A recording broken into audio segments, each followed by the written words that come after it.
Hello hi my friends.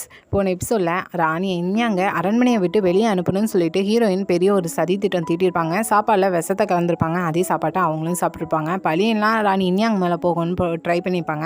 ஆனால் அதை லாஸ்ட்டில் அரசரோட அம்மா இதெல்லாம் நான் தான் செஞ்சேன் அப்படின்னு சொல்லியிருப்பாங்க. அது மட்டும் இல்லை, ஜாங் கொடுத்த மருந்து அவங்களுக்கு வேலையை கட்ட ஆரம்பிக்கும். அந்த டைமில் நல்லாவே உடம்பு சரியில்லாமல் மரண படைக்க போயிருப்பாங்க. அந்த டைம் அவங்க சாகிறதுக்கு கொஞ்சம் நேரத்துக்கு முன்னாடி இதெல்லாம் செஞ்சது ஹீரோயின் தான், என்கிட்ட ஆதாரம் எதுவுமே கிடையாது அப்படின்னு சொல்லி வேற ஹீரோட்ட சொல்லிட்டு இறந்து போயிருப்பாங்க. ஹீரோவும் கொஞ்சம் குழம்பி போய் தான் இருப்பாங்க. ஆனால் இப்போ ஸ்டார்டிங்கில் சீசோவை தான் காட்டுறாங்க. என்னென்னா சீசோவோட ஃப்ளாஷ்பேக் தான் வருது.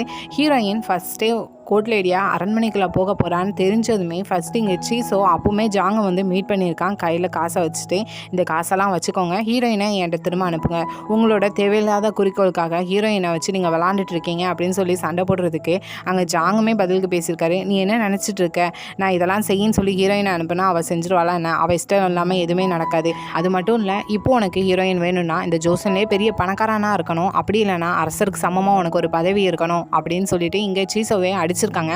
அப்படி அடிக்கிறப்போ தான் இங்கே ஜாங்கோட அசசின் கையில் டேட்டா இருக்கிறது தெரிஞ்சுக்கும். ஸோ அந்த தையலமாக இறந்ததுக்கு இவன் தான் காரணம்னு சொல்லிட்டு அப்போ அந்த செகண்டில் தான் இங்கே சீசோக்கும் தெரிஞ்சிருக்கு.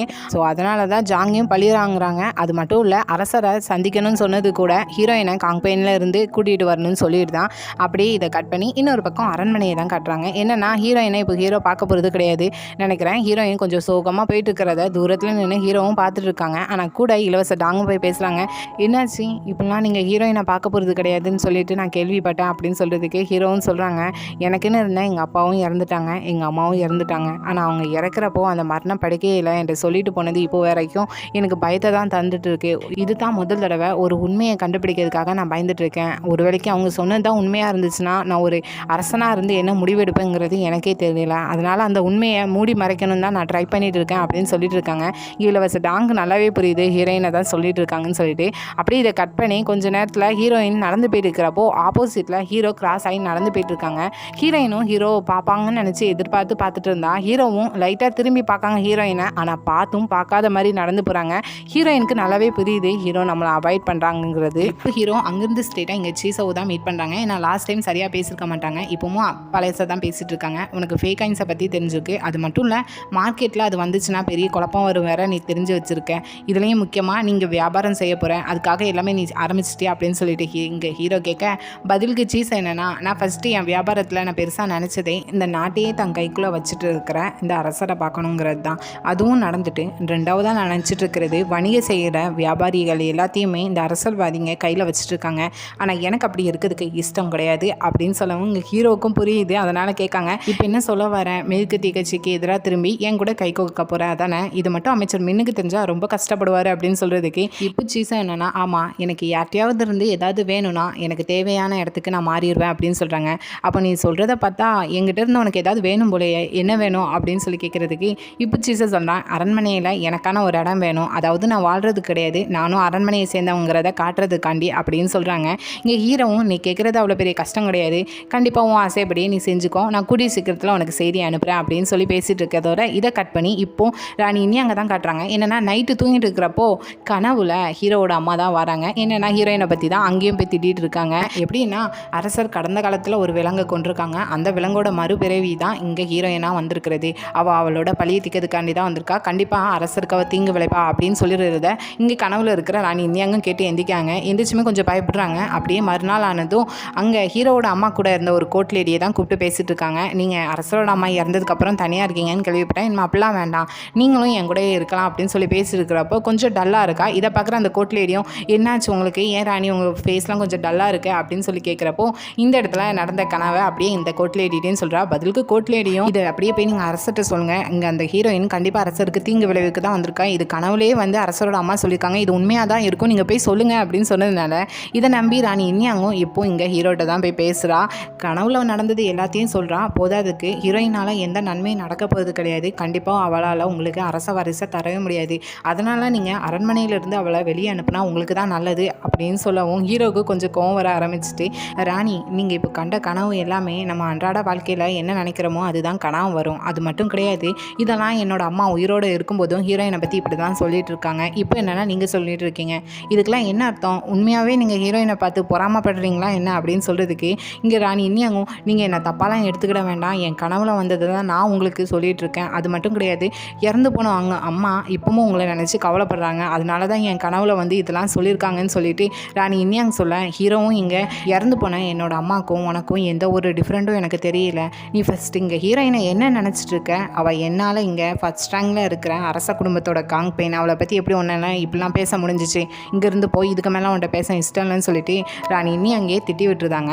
ஸோ இதை கட் பண்ணி அப்படியே இன்னொரு பக்கம் அமைச்சர் மின் என்னன்னா அரசரை கூப்பிட்டு வச்சு பேசிகிட்டு இருக்காங்க. என்ன சொல்கிறாருன்னா, என்னோட மனைவிக்கு நேற்று நைட்டு ஒரு கனவு வந்துச்சு, கனவுல ராணி பக்கத்தில் பெரிய ஒரு டிராகன் தூங்கிட்டு இருக்கிற மாதிரி கனவு வந்துச்சு அப்படின்னு சொல்கிறாங்க. அது எதை மீன் பண்ணுதுன்னா, அடுத்த அரச வாரிசு ராணி இன்னியாங்கிட்டு தான் வரப்போகிறங்கிற மாதிரி இங்கே அமைச்சர் மீன் சொல்ல, இதை கேட்குற ஹீரோவும் ராணிக்கும் ராணியோட அம்மாவுக்கும் ஒரே மாதிரி தான் கனவு வருது போல். ஏன்னா ராணி என்கிட்ட வந்துட்டு ஹீரோயினால் எனக்கு தீங்கு தான் வரப்போது, அவளால் குழந்தைய பெற்றெடுக்க முடியாது அப்படி இப்படின்னு சொல்லிட்டு இருந்தா, இப்போ ராணியோட அம்மாவும் கிட்டத்தட்ட அதே மாதிரி தானே கனவு கண்டிருக்காங்க அப்படின்னு சொல்லையும் அமைச்சர் மின்னுக்கு இப்போ தான் தெரியுது போல். அதனால் அவரும் சொல்கிறாரு, நான் சொன்னதை தப்பாக புரிஞ்சுட்டீங்க போல், ராணி இன்னியாங்க இதிலலாம் பொறாமல் எதுவும் கிடையாது அப்படின்னு சொல்கிறாங்க. நானும் பொறாமன்னு எதுவும் சொல்லலையே, இப்படி கனவு வந்திருக்குன்னு தானே நான் சொல்லிட்டு இருக்கேன் அப்படின்னு சொல்லிட்டு இருக்காங்க. இதை கட் பண்ணி அடுத்ததான் அமைச்சர் மீன் ஸ்டேட்டாக இங்கே ராணி இன்னியாங்க தான் மீட் பண்ணுறாங்க. உனக்கு வந்த கனவு பற்றி நீ எதுவும் அரசர்கிட்ட போய் சொன்னியான்னு கேட்டதுக்கு அவளும் ஆமான்னு தான் சொல்கிறா. இதை கேட்குற அமைச்சர் மீனும், நீ பெரிய தப்பு பண்ணிட்ட, நீ இந்த கனவை பற்றி அரசர்கிட்ட போய் சொல்லியிருக்கக்கூடாது, இப்போ நீ இந்த சுச்சுவேஷனில் இந்த கனவை பற்றி நீ சொல்லியிருந்தனா கண்டிப்பாக அதை பொறாமன்னு தான் எடுத்துக்கிடுவாங்க. ஒன்று வச்சு ஏதாவது பிரச்சனை வந்துச்சுன்னா கண்டிப்பாக இதுவே ஒரு பெரிய காரணம் காட்டுவாங்க, உனக்கு அந்த ஹீரோயின் காங்பெயின் மேலே பொறாமல் இருக்குன்னு சொல்லிட்டு. இப்போ தான் ராணி இன்னியாங்கும் புரியுது இப்படிலாம் திங்க் பண்ணுவாங்களோன்னு சொல்லிட்டு. அது மட்டும் இல்லை, இங்கே அமைச்சர் மீன் என்ன சொல்கிறாருன்னா, கூடிய சீக்கிரத்தில் அரசர் இதை பெருசாக எடுத்துக்கிடாமல் மறந்து போகிறது தான் நல்லது. அது மட்டும் இல்லை, முன்ன மாதிரி அந்த காங்பெயின் ஹீரோயினும் அரசரும் ஒன்றா இருக்கிற மாதிரி தெரியல, இதுதான் சரியான நேரம் அரண்மனையிலிருந்து அவளை வெளியே அனுப்புறதுக்கு அப்படின்னு சொல்லிட்டு பிளான் பண்ணுறாரு. அப்படியே மறுநாள் என்ன நடக்குதுன்னா, ஹீரோயின் கூட இருக்கிற அந்த கோட் லேடிட்ட இன்னொரு தையலில் வேலை பார்க்குற ஒரு கோட் லேடி போய் சொல்கிறா, இப்படி ஹீரோயின் தகாத முறையில் பிறந்த ஒரு பொண்ணா, அதுவும் அமைச்சர் சாசிக்கும் அவளோட அம்மாவுக்கும் பிறந்த பொண்ணா, உனக்கு தெரியுமா அப்படின்னு சொல்லி கேட்டுட்டு இருக்கா. இதை கேட்குற ஹீரோயினோட கோட் லேடியும் கோவப்படுறா. ஆனால் இந்த இடத்துல ஹீரோவோட அம்மாவோட கோட் லேடி என்னன்னா, இங்கே இதை கேட்டுட்டு ஸ்ட்ரெயிட்டாக அந்த கோட் லேடியை போய் செவிட்டில் ஒரு அற விடுறா. யார் ஒன்ட்ட வந்து இப்படி சொன்னது, அதுவும் எப்படி அந்த காங் பெயினை பற்றி உன்னால் இப்படி சொல்ல முடியும் அப்படின்னு சொல்லி அவளை திட்டிட்டு பக்கத்துலேயே ஹீரோயினோட கோட் லேடிட்டு சொல்கிறா, நீ ஹீரோயினுக்கு கோட் லேடியாக இருக்க, அதனால் நீ இங்கே நடந்துட்டு இருக்கிற இந்த வதந்தியை பற்றி போய் நீ சொல்லணும், இல்லைனா அவங்க இதெல்லாம் தெரியாமல் அரண்மனைக்குள்ளே அவங்க பாட்டில் நடந்துட்டு இருப்பாங்க, ஆனால் மற்றவங்க எல்லாரும் அவங்கள பார்த்து முட்டாள்னு சொல்லிட்டு இருப்பாங்க அப்படின்னு சொல்லி அந்த கோட் லேடிக்கு அட்வைஸை போட்டுட்டு போயிட்டு இருக்கா. அப்படி இதை கட் பண்ணி இப்போ அரசவையில் பார்த்தோன்னா புதுசாக பிரச்சனை ஆரம்பிச்சிட்டாங்க. என்னென்னா, இந்த மேற்கத்திய கட்சியை சேர்ந்த அமைச்சர்கள் எல்லாருமே இப்போ அரசர்கிட்ட என்ன சொல்லிட்டு இருக்காங்கன்னா, ஹீரோயின் அமைச்சர் சாசைக்கும் அவளோட அம்மாவுக்கும் தகாத முறையில் பிறந்த ஒரு பொண்ணு தான், இப்படி இந்த மாதிரி ரிலேஷன்ஷிப்பில் பிறந்த பொண்ணை எப்படி இங்கே அரச குடும்பத்தில் ஒரு பொண்ணாக வைக்க முடியும், அதனால் அவளை இங்கே அரண்மனையிலேருந்து வெளியே துரத்துங்கன்னு சொல்லி சண்டை போட்டுட்டு இருக்காங்க. ஆனால் அந்த அமைச்சரவையில் அமைச்சர் சாசைக்கு வரவே இல்லை. இதை கேட்டுட்டு இருக்க ஹீரோவும் கோவத்தில் பேசுகிறாங்க. ஃபஸ்ட்டு என்னன்னா, நான் அமைச்சர் சாசைக்கு ஒரு பெரிய பதவி கொடுக்குறப்போ இப்படி தான் ஹீரோயின் சொல்லி தான் கொடுத்தேன்னு சொல்லிட்டு ஹீரோயினை வச்சு பிரச்சனை பண்ணிங்க, இப்போ இப்படி ஒரு தகாத முறையில் ஹீரோயின் பிறந்திருக்கா, அவளை அரண்மனையை விட்டு அனுப்பணும்னு சொல்லி பிரச்சனை பண்ணிட்டு இருக்கீங்க அப்படின்னு சொல்லி கேட்குறதுக்கு இந்த இடத்துல அமைச்சர் மின் என்ன சொல்கிறாருன்னா, நாங்கள் சொன்னதை நீங்கள் தப்பாக புரிஞ்சுக்கிட்டீங்கன்னு நினைக்கிறேன், அரச குடும்பத்துக்குள்ளே இப்படி ஒரு தகாத முறையில் பிறந்த ஒரு அடிமையினத்தோட பெண்ணு இருக்கக்கூடாதுங்கிறது தான் எங்களோட குறிக்கோள், அதை தான் நாங்களும் இப்போ சொல்லிட்டு இருக்கோம், அதனால் அரண்மனையை விட்டு வெளியே அனுப்புங்க அப்படிங்கிற மாதிரியே பேச இதை கேட்குற ஹீரோ ரொம்ப கோவத்தில் பேச ஆரம்பிக்காங்க. அவள் எப்படி பிறந்த பொண்ணாக இருந்தால் என்ன, ஆனால் அதெல்லாம் நான் நம்பலை, ஒரு வேளைக்கு நீங்கள் சொல்கிற மாதிரியே இருந்தாலும் அவள் இப்போ அரசருக்குரிய பெண், அப்படிப்பட்ட ஒரு பெண் ரொம்பவே விலை மதிக்க முடியாதவளாக தான் இருப்பா, அப்படி இருக்கிறவா எப்படி அரச குடும்பத்தை கீழே தள்ளி கொண்டு போக முடியும், நீங்கள் சொல்கிறதெல்லாம் நான் ஏற்றுக்கிட முடியாது, இதுக்கு மேலேயும் நான் சொல்கிறத உங்களால் ஏற்றுக்கிட முடியலன்னா நீங்கள் இப்போவுமே அரசவையை விட்டு வெளியே போகலாம் அப்படின்னு சொல்லிட்டு ஹீரோ கோவத்தில் கத்தி விட்டுட்டு போகிறாங்க. அமைச்சர்களுக்கும் வேறு என்ன பண்ண தெரியல. ஆனால் அமைச்சர் மீன் ரொம்பவே கண்டிப்பாக இங்கேருந்து ஹீரோயினை வெளியே அனுப்பியே ஆகணும், இல்லைனா ராணிக்கு பெரிய பிரச்சனை வரும்னு சொல்லிட்டு பிளான் போட்டுட்ருக்காங்க. அப்படி இதை கட் பண்ணி இன்னொரு பக்கம் பாட்டியை பார்த்தோன்னா ரொம்பவே உடம்பு சரியில்லை போல், ஸோ படுக்கையில் தான் இருக்காங்க. ஹீரோயின் தான் போய் பேசிகிட்டு இருக்காங்க. அவங்களும் என்ன சொல்கிறாங்கன்னா, எனக்கு என்னன்னு தெரியல, திடீர்னு அரசரோட அம்மா என்னை வந்து கூப்பிட்ற மாதிரியே இருக்குது, நான் கூடிய சீக்கிரத்தில் வேறு ஒரு அரண்மனைக்கு போக போகிறேன்னு நினைக்கிறேன் அப்படின்னு சொல்லிட்டு ஹீரோயினுக்கு அட்வைஸும் கொடுக்காங்க. கூடிய சீக்கிரத்தில் இந்த அரச குடும்பத்துக்கு அரச வாரிசாக நீ தான் கொண்டு வரணும், அது மட்டும் இல்லை அந்த அரச வாரிசை பக்கத்துக்கு எனக்கு ஆசையாக தான் இருக்கேன், ஆனால் நான் அதுக்குள்ளே போயிடுவேன்னு நினைக்கிறேன், நீ என்னதான் இருந்தாலும் உனக்குன்னு ஒரு குழந்தை வந்ததுக்கப்புறம் அரசோட தயவு போனாலும் சரி, நீ தனியாக இருந்து எல்லாத்தையும் சமாளிச்சுக்கிடணும், அரசர் எப்பவும் அரசராக மட்டும்தான் முடிவெடுப்பார் அப்படின்னு சொல்லிட்டு அட்வைஸை கொடுத்துட்ருக்காங்க. அது மட்டும் இல்லை, இப்போ நான் கண்ணை மூடி தூங்கினேன்னா இப்படியே இறந்துருவேன்னு நினைக்கிறேன் அப்படின்னு சொல்லிட்டு அதே இடத்துல கண்ணை கண்ண மூடி தூங்கிக்கிட்டே இறந்து போகிறாங்க. ஸோ இதோட பாட்டியோட சாப்டர் முடிஞ்சுது. இனி வரமாட்டாங்க. அப்படி இதை கட் பண்ணி அடுத்ததாக இப்போ ராணி இன்னியங்க தான் கட்டுறாங்க. என்னென்னா இனி ஹீரோயின் அரண்மனையில் இருக்கிற வரைக்கும் ராணி இன்னியங்க்கு பிரச்சனையாக தான் இருக்குன்னு சொல்லிட்டு அவங்க அப்பா சொல்லியிருப்பாங்க. அதனால இப்போ ராணி இன்னியங் ஸ்ட்ரெயிட்டாக இங்கே ஹீரோயினை தான் மீட் பண்ணுறாங்க. போயிட்டு என்ன சொல்கிறாங்கன்னா, நீ தயவு செஞ்சு அரண்மனையை விட்டு போயிரு, நீ இருக்கிற வரைக்கும் அரசருக்கு இங்கே பிரச்சனையாக தான் இருக்கும், அரசவையில் இருக்கிற அமைச்சர்கள் எல்லாருமே உன்னோட அம்மா உன்னை ஒரு தகாத முறையில் பெற்றெடுத்ததாக தான் சொல்லி சண்டை போட்டுட்ருக்காங்க, அதனால் நீ அரண்மனையிலிருந்து அரசரை விட்டுட்டு போயிரு அப்படின்னு சொல்லிட்டு இருக்காங்க. இதை கேட்குற ஹீரோயினும் அவங்க அம்மாவை பற்றி பேசுனதால கோவப்படுறாங்க. ராணி, இன்னும் எத்தனை நாளைக்கு தான் எங்கள் அம்மாவை பற்றி இப்படியே சொல்லிட்டு இருக்க போகிறீங்க? அது மட்டும் இல்லை, அரசரே அரண்மனையை விட்டு என்னை போகணும்னு சொல்லாதப்போ நான் எப்படி அரண்மனையிலேருந்து அரசரை விட்டுட்டு போக முடியும் அப்படின்னு சொல்கிறதுக்கு, நான் உன்னை அரசரை விட்டுட்டு போக சொல்ல, அரசரை காப்பாற்ற தான் சொல்லுறேன் இருக்கிற பிரச்சனையிலேருந்து. நீ இப்படி இருக்கிறப்போ எல்லாருமே பிரச்சனையை பண்ணிட்டு தான் இருப்பாங்க, நீ அரண்மனை விட்டு போகிறது தான் நல்லா இருக்குன்னு சொல்கிறதுக்கு ஹீரோயினும் இதை பற்றி இதுக்கு மேலே எனக்கு பேசுறதுக்கு இஷ்டம் இல்லை, கொஞ்சம் இங்கேருந்து போகிறீங்களா, எனக்கு உடம்பு சரியில்லாத மாதிரி இருக்குது அப்படின்னு சொல்கிறதுக்கு ராணி இன்னியாங்கும் அந்த இடத்துலேருந்து கிளம்பி போகிறாங்க. ஆனால் இப்போ ஹீரோயின் கோவத்தில் பக்கத்தில் இருக்கிறதுலாம் அடித்து தலையும் திடீர்னு உடம்பு சரியில்லாமல் ஆகுது. என்னென்னு டாக்டரை கூப்பிட்டு வச்சு கையை பிடிச்சி பார்க்க சொல்கிறாங்க. அவங்க என்ன சொன்னாங்கிறத நமக்கு காட்டலாம். அப்படி இதை கட் பண்ணி அடுத்ததான் இங்கே ஹீரோவை தான் கட்டுறாங்க. ஈனச் போய் சொல்கிறான், இப்படி உங்களை காங் பெயின் ஹீரோயின் கூப்பிட்ருக்காங்க உங்களை பார்த்து பேசணும்னு சொல்லிட்டு. ஹீரோயினும் நைட் டைம் போல் ஹீரோக்காக வெயிட் பண்ணிட்டு இருக்காங்க. கரெக்டாக ஹீரோவும் அந்த இடத்துக்கு வராங்க. வந்ததுமே ஹீரோயின் சொல்கிறாங்க, எனக்கு நீங்கள் ஒரு ப்ராமிஸ் பண்ணீங்க என் கையை நீங்கள் விட்டுட்டு போக மாட்டேன்னு சொல்லிட்டு, ஆனால் நான் இப்போ உங்களுக்கு ஒன்று தரப்போகிறேன், அதை தந்தால் என் கையை நீங்கள் எப்பவுமே விட முடியாது அப்படின்னு சொல்கிறாங்க. ஹீரோவும் எதை சொல்கிறான்னு சொல்லிட்டு அப்படியே கவனிச்சுட்டு இருக்கேன். ஹீரோயினும் நான் உங்கள் குழந்தைக்கு அம்மா ஆக போகிறேன் அப்படின்னு சொல்லி சந்தோஷத்தில் சொல்கிறாங்க. ஆனால் இந்த இடத்துல ஹீரோவும் ஹாப்பியாக வாங்குறாங்கன்னு பார்த்தாங்கன்னா அதுதான் இல்லை, என்ன ரியாக்ஷனே கொடுக்கணும்னு தெரியாமல் அந்த இடத்துலேருந்து விலகி நடந்து போகிறாங்க. ஆனால் கொஞ்சம் தூரம் நடந்து போயிட்டு நின்றுக்கிட்டு ஹீரோயினை ஹக் பண்ணுன்னு சொல்லிட்டு கையை நிட்டுறாங்க. ஹீரோயினும் ஓடி வந்து ஹக் பண்ணுறாங்க. ஆனால் ஹக் பண்ணதும் ஹீரோ சொல்கிறாங்க, நான் லாஸ்ட்டில் உன்னை தான் தேர்ந்தெடுத்திருக்கேன் அப்படின்னு ஒரு வேர்டை சொல்லுவாங்க.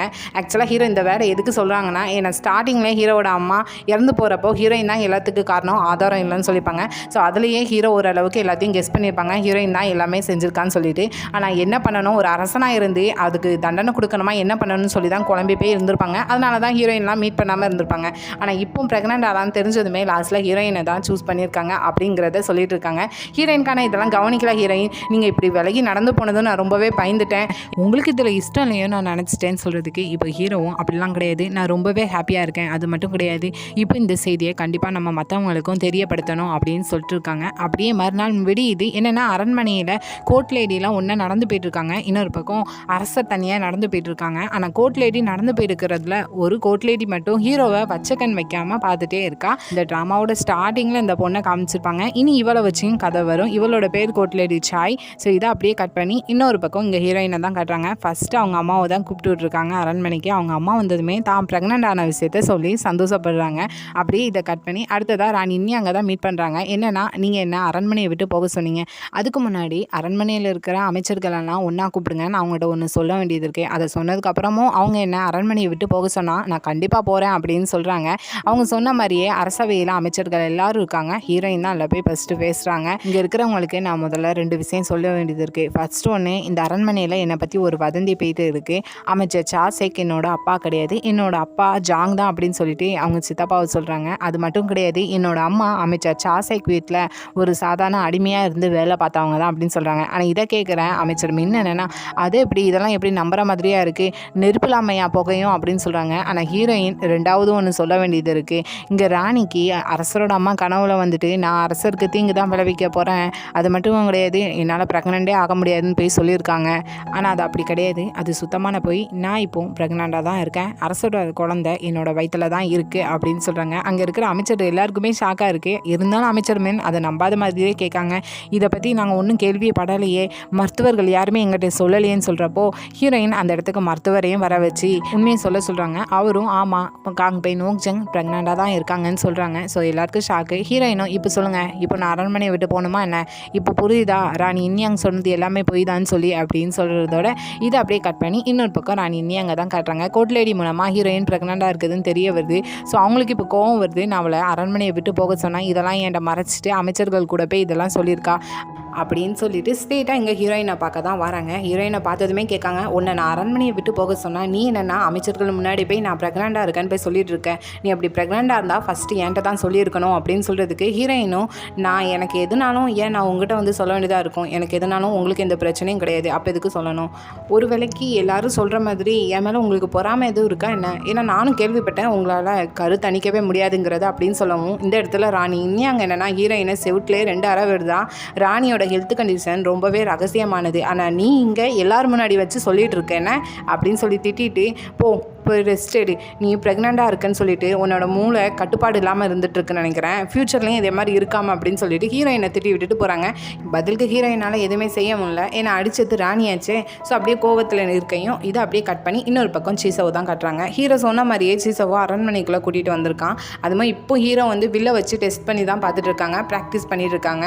கூடவும் சீசவ் நின்றுட்டு இருக்கான். என்னன்னா அவங்க விடுத குறி கொஞ்சம் தப்பி விழுது. பக்கத்தில் இருக்க சீசவும் என் வில்லில் ஏதாவது பிரச்சனையா அப்படின்னு சொல்லி கேட்குறதுக்கு ஹீரோவும் இல்லை நான் தான் கொஞ்சம் டிஸ்டர்பாக இருக்கேன் அப்படின்னு சொல்கிறதுக்கு சீசவும் என்னன்னு கேட்குறதுல அரசரும் எனக்கு வாரிசு வரப்போகுதுன்னு சொல்கிறாங்க. இதை கேட்டுட்டு இருக்க சீசவும் அப்போது ராணி ப்ரெக்னெண்ட்டாக இருக்காங்களா அப்படின்னு சொல்லி கேட்குறதுல இதை பற்றி இதுக்கு மேலே நீ தெரிஞ்சுக்கிட தேவையில்லை, எனக்கு முக்கியமான வேலை இருக்குது அப்படின்னு சொல்லிட்டு ஹீரோ அங்கே சீசவை விட்டுட்டு தனியாக போகிறாங்க. ஆனால் சீசோ அங்கே இருக்கிற அரண்மனையெல்லாம் சுற்றி பார்த்துட்டு அப்படியே ஸ்ட்ரெயிட்டாக இங்கே ஹீரோயின் இருக்கிற அரண்மனை பக்கமாக சுற்றி பார்த்துட்டு இருக்கான். கரெக்டாக அந்த இடத்துக்கு அந்த கோட் லேடி சாய் அந்த பொண்ணு வரா. நீ யார் அப்படின்னு சொல்லிட்டு இங்கே சீசோவை பார்த்து கேட்குறவோ கரெக்டாக அந்த இடத்துக்கு ஹீரோவும் அங்கே ஹீரோயினும் கையை பிடிச்சிட்டு சிரிச்சுட்டே நடந்து வராங்க. இவங்க 2 பேரும் கொஞ்சம் தள்ளி ஒளிஞ்சுக்கிட்டாங்க. அவங்க 2 பேரும் சிரிச்சு நடந்து போயிட்டு இருக்கிறத 2 பேருமே பார்த்துட்டு இருக்காங்க. ஒரு பக்கம் ஹெட் ஆர்மி இங்கே சீசோவை பார்க்க திரும்பியும் சீசோ அப்படியே மறைஞ்சிக்கிட்டுதான். அவங்க 2 பேரும் போனதுக்கப்புறம் இங்கே இந்த கோட்டில் அடிச்சாய் இங்கே எதுக்காக வந்த அப்படின்னு சொல்லி கேட்குறதுல இங்கே சீசோ என்னென்னா சும்மா இந்த பக்கம் இருக்கிற அரண்மனையை சுற்றி பார்த்தேன், ரொம்ப அழகாக இருக்குன்னு சொன்னாங்க அப்படின்னு சொல்கிறப்போ இல்லையே உன்னை பார்க்குறப்போ நான் எந்த ஒரு நோக்கத்தோடு பார்க்கணும் அதே நோக்கத்தில் தான் நீ பார்க்குற மாதிரி இருக்குன்னு சொல்கிறேன். ஆக்சுவலாக என்னென்னா அவள் வந்து அங்கே அரசருக்கு கொக்கி போட்டுட்டு இருக்கா. இங்கே சீசோ வந்து ஹீரோயினை பார்த்துட்டு இருந்திருப்பாங்க, அதை தான் மீன் பண்ணி அவள் சொல்லுவான். ஆனால் சீசோ அப்படிலாம் எதுவும் கிடையாது, நான் வேற ஒரு வேலையாக தான் வந்தேன்னு சொல்லிட்டு அந்த இடத்துலேருந்து நடந்து போகிறான். அப்படியே கொஞ்சம் மாதம் கழிச்சு இங்கே ஹீரோயினை கட்டுறாங்க. என்னென்னா ஹீரோயினுக்கு இப்போ வயிறு ரொம்பவே பெருசாயிடுச்சு. அது மட்டும் இல்லை ஹீரோயின் இப்போ அவங்க மேக்கப்புக்கு ஒரு ரெட் கலரில் இருக்கிற உதட்டு சாயம் தான் பூசுகிறாங்க. ஆனால் ஹீரோயின் பூசுறதை பார்த்துட்டு அரண்மனையில் இருக்கிற மற்ற கோட்லேடிகளும் அதே கலரில் சாயம் தான் பூசுகிறாங்க. அது எந்த அளவுக்குனா இப்போ ராணி இனி அங்கே நடந்து போயிட்டு இருக்காங்கன்னா பின்னாடி ஒரு 10 கோட்லேடி வருவாங்க. அந்த கோட்லேடி என்னென்னா ராணி இனி அங்கே தனியாக போக விட்டுட்டு அவங்க நின்றுக்கிட்டு அதே ரெட் கலர் சாயத்தை எடுத்து பூசிட்டு இருக்காங்க. ஸோ அங்கே மட்டும்தானா அரசரோட அரண்மனை பக்கம் பார்த்தோன்னா அங்கே இருக்கிற கோட்லேடியும் அதே மாதிரி தான் பூசிட்டு இருக்காங்க. எதுக்குன்னா இந்த டைமில் ஹீரோயினும் அரசரும் ஒன்றா இருக்க மாட்டாங்க. ஸோ மற்ற ஏதாவது கோட்லேடியை அரசர் சூஸ் பண்ணதுக்கு வாய்ப்பு இருக்குது அப்படின்னு ஒரு நோக்கத்தோடு தான் எல்லா கோட்லேடியும் அரசருக்காக எல்லாமே இதெல்லாம் பண்ணிட்டு இருக்காங்க. ஆனால் ஹீரோக்கு இது புரியாமல் இல்லை. எல்லா கோட்லேடியும் ஹீரோயினை பார்த்து தான் இதே மாதிரி கொஞ்சம் மாசமாக இப்படி மேக்கப் போட்டுட்ருக்காங்கன்னு. ஆனால் ஹீரோ அதெல்லாம் கண்டுக்கிடவே இல்லை. கரெக்டாக ஹீரோயின் பக்கத்தில் மட்டும்தான் இருக்காங்க. அதே மாதிரி இன்னும் அதிலிருந்து கொஞ்சம் நாள் கழித்து ஹீரோயினுக்கு பிரசவ வலி வந்துட்டு கரெக்டாக அவள் அறையில் இருந்துட்டு பிரசவ வலியில் துடிச்சிட்டு இருக்கா. ரொம்பவே துடிக்கா. ஃபஸ்ட் டைம் அது மட்டும் இல்லை என்னோடய அம்மாவை கூப்பிடுங்க, நான் என்னோடய அம்மாவை பார்க்கணுன்னு வேற கூட இருக்கிறவங்கள்ட்ட சொல்கிறான். கரெக்டாக இந்த செய்தியை கூட இருக்கிற கோட்லேடி போய் அங்கே ஹீரோவோட அண்ணன்ட்ட போய் சொல்லிட்டு இருக்கா. இப்படி ஹீரோயினுக்கு பிரசவ வலி வந்துட்டு அவங்க அம்மாவை பார்க்கணுன்னு சொல்கிறாங்க, போய் கூட்டிகிட்டு வாங்கன்னு சொல்கிறாங்க. ஆக்சுவலாக என்னென்னா இந்த கொஞ்சம் மாதத்தில் ஹீரோயினோட அண்ணனுக்கு இங்கே அரண்மனையில் ஒரு பதவி கிடச்சிருக்கு. அது மட்டும் கிடையாது, அந்த கோட்லேடிக்கும் பதவி உயர்வு கிடச்சிருக்கு. சரின்னு சொல்லிட்டு இங்கேருந்து ஹீரோயினோட அண்ணனும் கூப்பிட்றதுக்காக போகிறாங்க. அப்படியே நைட் டைம் ஆகுது. ஹீரோக்கும் ஒரு பக்கம் நியூஸ் தெரிஞ்சு வெளியே தான் வெயிட் பண்ணிட்டு இருக்காங்க, இன்னும் குழந்தை பிறக்கலன்னு சொல்லிட்டு. ஏன்னா ஹீரோயின் ஃபஸ்ட் டைம்னால ரொம்பவே வலியாக இருக்குது, அவங்கள அந்த வலியை தாங்கிக்கிட கூட முடியல. ஹீரோவும் வெளியே நின்று கொஞ்சம் ஃபீல் பண்ணிட்டு தான் இருக்காங்க. இன்னொரு பக்கம் ராணி இனி அங்கே தான் காட்டுறாங்க. என்னென்னா அவங்களுக்குள்ள ஒரு பயம் வர ஆரம்பிச்சிட்டு இப்போ ஹீரோயினுக்கு ஒரு ஆண் வாரிசு பிறந்ததுனா கண்டிப்பாக அரசர் அந்த குழந்தையை தான் அரியணையில் உட்கார வைப்பாங்க. என்ன பண்ணுறது, நம்மளோட நிலைமை என்ன அப்படின்னு சொல்லி ஃபீல் பண்ணிட்டு இருக்காங்க. அவங்க தான் அப்படி இருக்காங்கன்னு பார்த்தா இங்கே மேற்கத்திய கட்சிக்காரங்களும் நைட் டைம் ஆகியும் அரண்மனையை விட்டு போகலை. ஹீரோயினுக்கு என்ன குழந்தை பிறக்க போது, ஆண் குழந்தையாக தான் பிறக்குமா, அப்படி பிறந்துச்சுன்னா இப்போ இருக்கிற அரசர் கண்டிப்பாக அந்த குழந்தையை தான் அரியணையில் உட்கார வைப்பாங்க, நம்ம ஏதாவது திட்டம் தீட்டியே ஆகணும்னு சொல்லிட்டு அவங்க பிளான் போட்டுட்டு இருக்க. இதெல்லாம் அமைச்சர் மீன் கேட்டுட்டு இருக்கான். அதெல்லாம் எப்படி அந்த குழந்தையை கொண்டு போய் எப்படி அரியணையில் உட்கார முடியும், அந்த குழந்தை எப்படி பட்டத்தில் இளவரசராக மாற்ற முடியும், அதுவும் ஒரு காங்பெயினோட குழந்தை, இன்னும் ராணி பார்க்கறதுக்கு அழகாகவும் இன்னும் இளமையாக தான் இருக்காங்க, அதெல்லாம் நடக்கிறதுக்கு வாய்ப்பு இல்லை அப்படின்னு சொல்லிட்டு ராணி இனியாங்கோட நிலைமை தெரியாமல் இங்கே அமைச்சர் மீன் பேசிகிட்டு இருக்காங்க. அப்படியே இன்னொரு பக்கம் அரண்மனைக்கு வெளியில் ஹீரோயினோட அம்மாவை கூட்டிகிட்டு வர சொல்லி ஹீரோ பல்லாக்கு அனுப்பி கேள்விப்பட்டிருப்பாங்க போல். ஸோ அதில் ஹீரோயினோட அம்மாவும் வந்திருக்காங்க. வந்ததுமே உள்ளே போக சொல்லி ஒரு பாதுகாவலர் உள்ள அனுப்ப அந்த டைம் கரெக்டாக மேற்கத்திய கட்சியை சேர்ந்த ஒரு பாதுகாவலர் வராங்க. யார் என்னென்னு விசாரித்ததும் அது ஹீரோயினோட அம்மா தான். தெரிஞ்சதுமே அவன் என்ன பண்ணுறான்னா, அரச குடும்பத்தில் உள்ள பொண்ணுங்க வர வேண்டிய பல்லாக்கில் இப்படி ஒரு அடிமைனத்தில் உள்ளவா பல்லாக்கில் வரக்கூடாது அப்படின்னு சொல்லிட்டு ஹீரோயினோட அம்மா அந்த பல்லாக்கிலேருந்து இறக்கி விடுதான். இறக்கி விட்டுட்டு ஹீரோயினோட அம்மாவை தான் திட்டுறான். ஒரு அடிமையானத்தில் உள்ளவா எப்படி இதெல்லாம் வரலாம் அப்படின்னு சொல்கிறதுக்கு இந்த இடத்துல ஹீரோயினோட அம்மாவும் பேசுகிறாங்க. நான் இப்போ அடிமையானத்தில் உள்ளவளாக இருக்கலாம், ஆனால் இங்கே என்னோட பொண்ணு ஒரு காங்பெயினா அரசருக்கு இருக்கா. சொல்லப்போனால் அரசர் தான் இந்த பல்லாக்கே அனுப்பி விட்ருக்காங்க. நான் முக்கியமான நேரம், நான் கண்டிப்பாக உள்ளே சீக்கிரமாக போயே ஆகணும். நீங்கள் எப்படி அரசரோட பேச்சையே மீறி இதெல்லாம் பண்ணலாம், அரசருக்கு மரியாதை கொடுக்கணும் நீங்கள் அப்படின்னு சொல்லிட்டு ஹீரோயினோட அம்மாவும் பதிலுக்கு பேச அவனும் ரொம்ப கோவத்தில் பேசுகிறான். நீ இப்படிலாம் பேசியிருக்கக்கூடாது, என்னை எதிர்த்து பேசிகிட்டு இருக்க, என்னையே மிரட்டுற அரசரோட பேச்சை வச்சு அப்படின்னு சொல்லிட்டு அந்த பல்லாக்க தீயை வச்சு கொளுத்தி எரிய வைக்க இங்கே ஹீரோயினோட அம்மாவும் ஃபீல் பண்ணி அழுதுட்டு இருக்காங்க ஒரு பக்கம். கரெக்டாக இதெல்லாம் தூரத்தில் நின்று ஹீரோயினோட கோட்லேடியும் பார்த்துட்டு அப்படியே போய் ஹீரோட்டையும் சொல்கிறான். ஸோ ஹீரோவுக்கு தெரிஞ்சதுமே ரொம்ப கோவத்தில் அந்த இடத்துக்கு வராங்க. என்ன நடக்குதுங்க, நான் தான் அந்த பல்லாக்க அனுப்பி ஹீரோயினோட அம்மாவை கூட்டிகிட்டு வர சொன்னேன், ஆனால் இங்கே நீ என்ன பண்ணிட்டு இருக்கேன்னு சொல்லிட்டு அந்த பாதுகாவலரை தான் ஹீரோ திட்டிகிட்டு இருக்காங்க. என் பேச்சுக்கு ஒரு மரியாதை கிடையாதா என்ன, கிட்டத்தட்ட அவங்க எனக்கு ஒரு மாமியார் மாதிரி, ஆனால் நீ இங்கே என்ன பண்ணிட்டு இருக்க அப்படின்னு சொல்லிட்டு அந்த பாதுகாவலருக்கு பணி நீக்கமும் செய்ய சொல்கிறாங்க. அது மட்டும் கிடையாது, இப்போ செஞ்ச செயலுக்கு விசாரணையை நடத்த சொல்கிறாங்க. அப்படியே இங்கே ஹீரோயினோட அம்மாட்டையும் போய் மன்னிப்பு கேட்காங்க. ஹீரோயினுக்கு இப்போ ரொம்பவே கஷ்டமாக இருக்குது, நீங்கள் தான் போகணும் அப்படின்னு சொல்லிட்டு ஹீரோயினோட அம்மாவும் அங்கேருந்து அனுப்பிவிடுதாங்க. ஆனால் ஹீரோக்குள்ளே இன்னும் கொஞ்சம் ஃபீலிங் இருக்க தான் செய்யுது, இப்படி அடிமையினத்தில் இருக்கிறதுனால இந்த அளவுக்கு நடந்துக்கிட்டாங்கன்னு சொல்லிட்டு.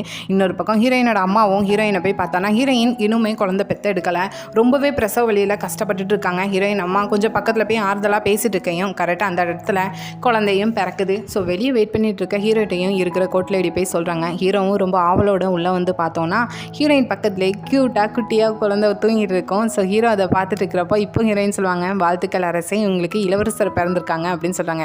ஸோ ஹீரோவுக்கு பிறந்திருக்க ஃபஸ்ட்டு குழந்தை ஆண் வாரிசு தான். ஸோ இதை தெரிஞ்சுக்கிட்டால் மேற்கத்திய கட்சிகள் என்ன பண்ண போகிறோங்கிறத இனி வர போகிற பாட்டில் பார்த்து தெரிஞ்சுக்கிடுவோம். இந்த வீடியோ பிடிச்சிருந்தா லைக் பண்ணுங்கள், ரொம்ப பிடிச்சிருந்தா சப்ஸ்கிரைப் பண்ணுங்கள். Thank you, bye bye friends.